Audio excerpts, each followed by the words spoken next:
where did you go after that? After that, I went to Portland, which is just off Weymouth, Portlandville. So it's like big causeway, Chesapeake joined to it, and then like a little island at the end. I don't know if you've been there. It's a little air station there. That was my first squadron, 703.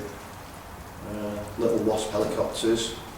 Very exciting stuff, you know. I mean, you do like the refuelling when they land, and these little aircraft were basically like you'd have, you know, like fill your car up with a pump, but you'd have to sit up on the where the wheel was. You'd sit up there, and the rotor blades were only sort of this high above your head type of thing, and you'd be there filling them up while these were still whizzing away around your head. So it was all quite exciting stuff for a young kid, you know, especially. So you were doing that, you know, you'd march the aircraft in and out, you know, with the wands. You do all that sort of stuff. And then obviously when flying was finished at the end of the day, you'd do all your repairs and any sort of operations that needed doing on the aircraft. Everything's done by an hourly thing. All the components of an aircraft have an hourly life cycle. You know, like a generator will be, you can fly it for 100 hours and then you have to do certain operations or change it. Everything's done like that in the Navy anyway.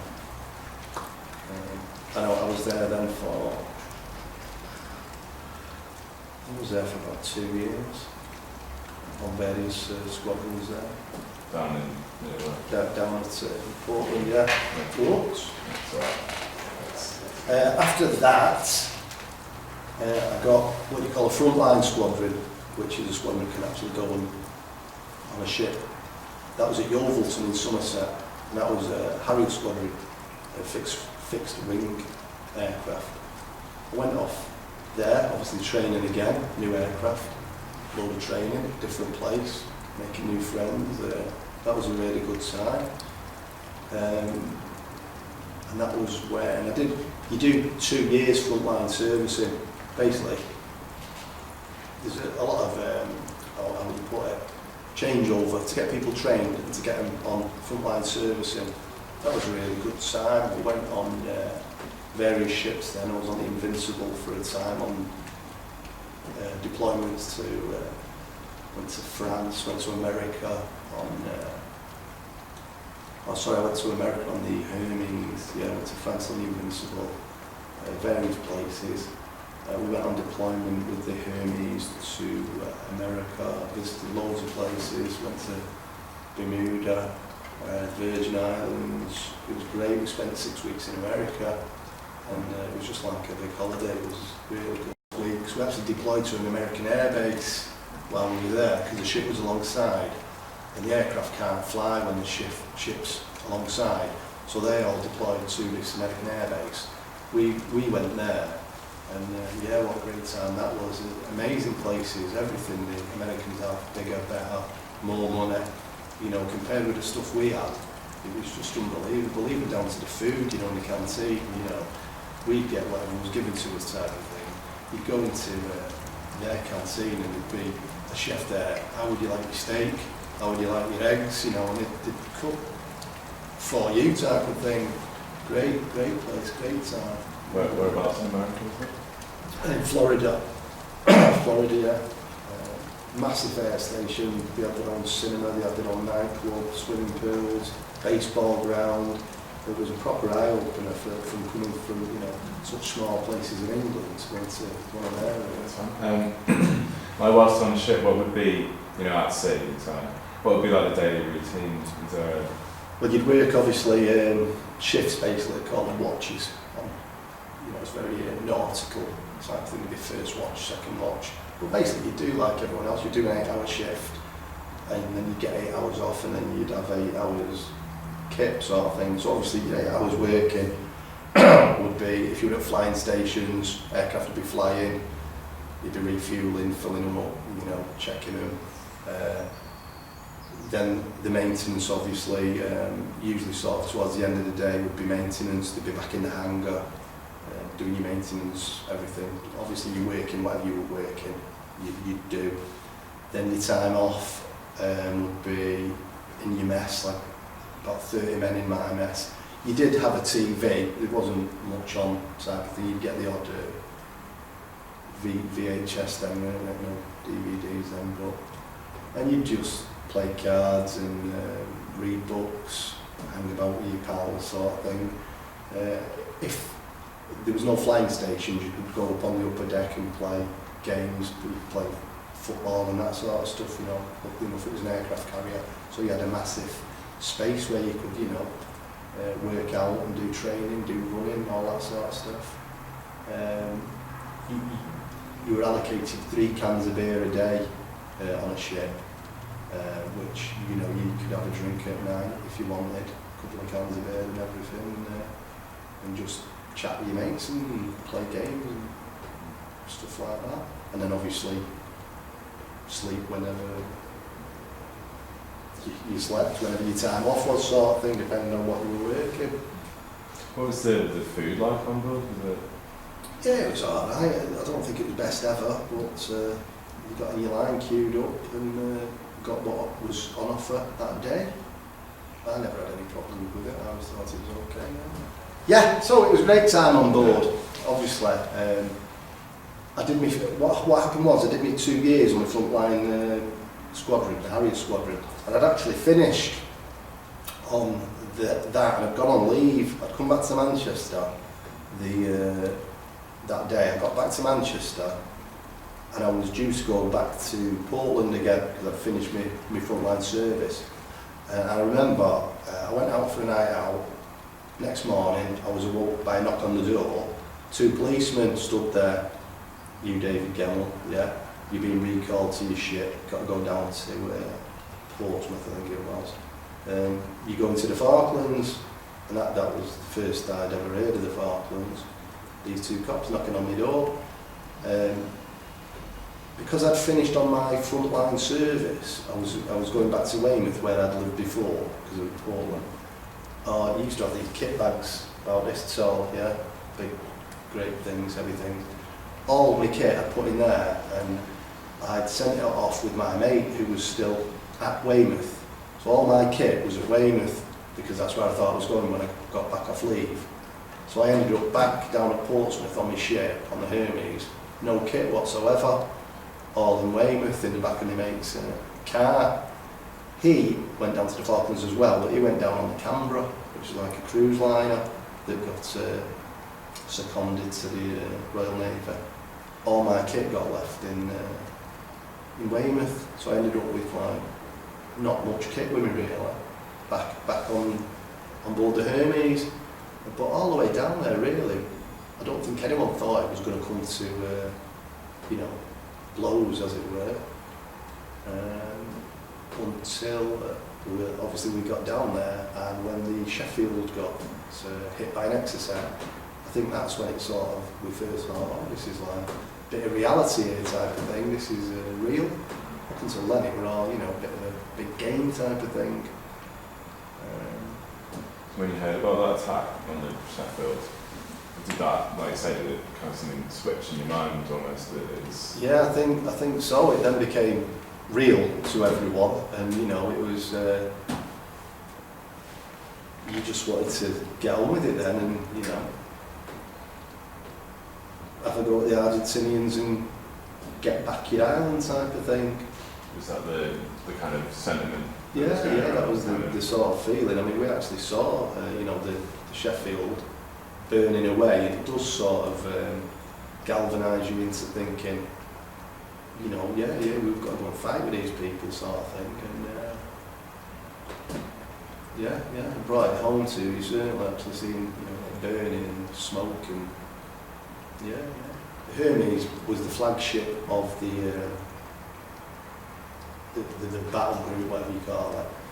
And the Invincible was down there as well, but the Hermes was the flagship, had the Admiral who was in charge on there.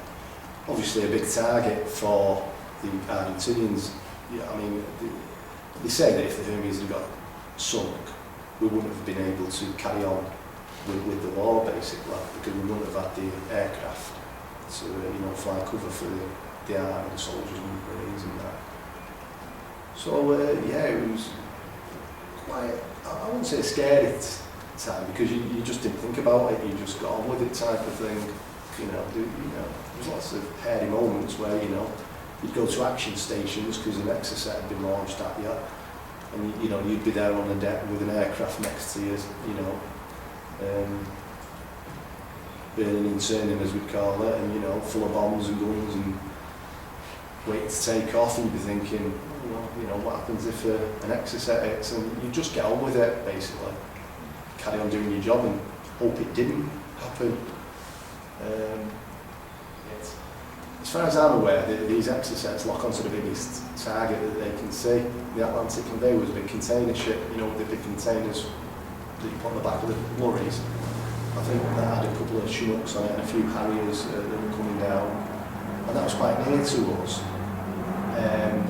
And I think the exocet must have seen that as a big target, locked onto that and hit that. I remember seeing that was just off to the side of us, burning away, after it was hit, and our helicopters were going over to it, taking the injured off and everything, bringing them back to our ship, and we were taking them out, I can remember people really, burning and everything, and we were carrying the stretchers and that sort of thing, but that was like, we were watching that burn and everything, and that was quite a moment, as it were. We had all the SAS lads on the ship. That was quite an interesting experience, having these sort of mystical figures queuing with us, to get the breakfast and everything. While we were down in this sort of the combat zone, because our mess was so low in the ship, although we could go down there sort of during the day and do stuff, we weren't allowed to sleep in our mess. So when it comes to getting your head down, you'd basically get your sleeping bag and you'd wander around the ship looking for somewhere to sleep, and any old corridor, you just get your head down, and that was for a good few weeks. At the back of the ship, we had big areas called flats. It was just a big area where they used to have briefings and everything. And sometimes we'd go there, find a space there, and you were literally lined up in your sleeping bags, just all getting your head down. We'd wake up in the middle of briefings and everything, the SAS lads getting briefed on their morning mission, and we'd be like popping out of our sleeping bags type of thing. Oh God, what's going on, And all these SAS lads are bristling with guns and, it's like, God, they look scary type of thing. So did you associate, say, with the planes taking off, that they were then going to, say, drop bombs, and did you put those things together? And Yeah, you knew exactly what was going on, obviously, because you were involved in loading the bombs into the aircraft and the sidelines and everything. Obviously, you had the weapons technician did all that, but you'd give them a hand sort of thing. And you knew what sorties they were going on, what they were going to do, if they were going to go and bomb. You wouldn't know the specific targets and all like that, but you'd know they were going on a bombing mission. You did get into a bit of a sort of a warmongering phase, where you're thinking, we're here to, go and kill them until they decide they've had enough and go off. You were well aware of what was going on, that, you're putting £1,000 bombs on an aircraft. It's not there to do anything other than drop on people and kill them.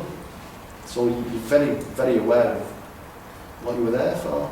Did you have any emotional reactions to that sort of thing?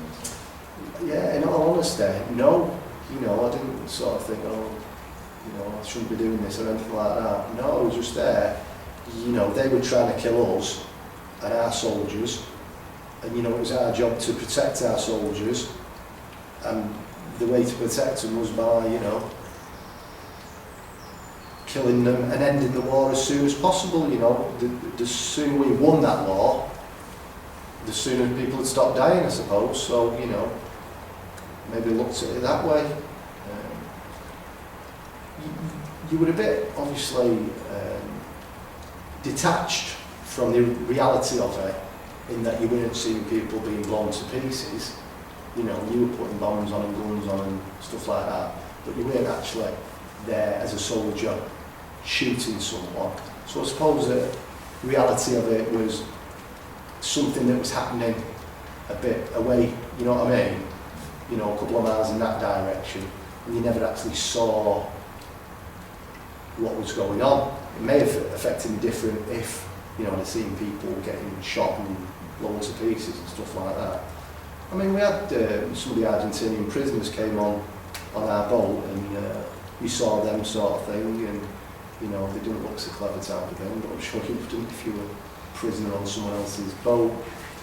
Yeah, you were a bit detached from it, so I suppose you weren't sort of mentally scarred by seeing people blown up and, you know, stuff like that. You know, the worst was when people coming off the Atlantic conveyor and they were, you know, burned, and you know, we were helping them off. But I think that just added to your resolve, really, as to, you know, getting on with it type of thing. You become quite sort of anti-Argentinian at that point in your life, if you know, you just did, you know, it was they were there and we were there to fight with them to get our land back. You get very patriotic and, you know, sort of full of we're in the right and they're in the wrong, and the people there wanted liberating, you know, they were British people, that's what we were there to do, and that was your mindset, really.